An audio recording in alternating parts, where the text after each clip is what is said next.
আল্লাহ রাব্বুল আলামিন সর্বপ্রথম কি সৃষ্টি করেন? ক, মুহাম্মদ সাল্লাল্লাহু আলাইহি ওয়াসাল্লামের নূর। খ, আদম আলাইহিস সালামকে। গ, আসমান জমিন। ঘ, কলম।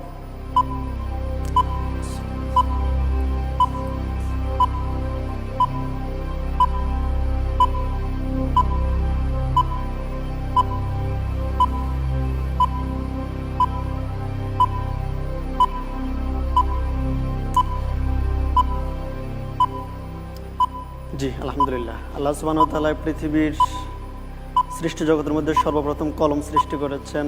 সো উত্তর হবে ঘ, কলম। কলম লক করে দেয়া হোক। ঘ, কলম।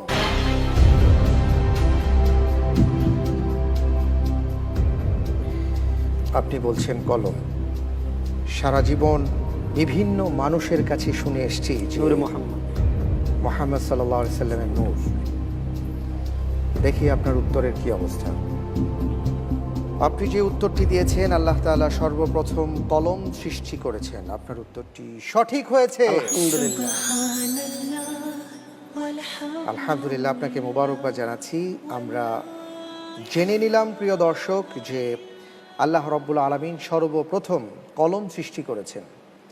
এ প্রসঙ্গে আমাদের মাঝে কথা বলার জন্য আমি অনুরোধ জানাচ্ছি, বিশেষজ্ঞ প্যানেলে রয়েছেন মোহতারাম মাওলানা আবুল কালাম আজাদ আল আজহারি।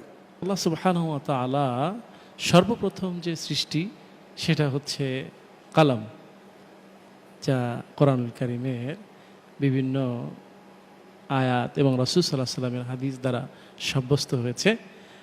আর আমরা যেটা ভুল জেনে থাকি সেটা হচ্ছে মুহাম্মদ সাল্লাল্লাহু আলাইহি সাল্লামের নূর। আসলে এই কথাটা একটা প্রচলিত বেদআত।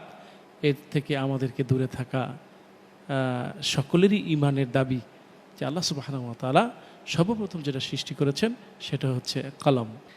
এটাই দালালাত করে যে আল্লাহ সুবহানাহু ওয়া তাআলা শিক্ষাকেই মানুষের সৃষ্টির আগেই শিক্ষাকে আল্লাহ প্রাধান্য দিয়েছেন।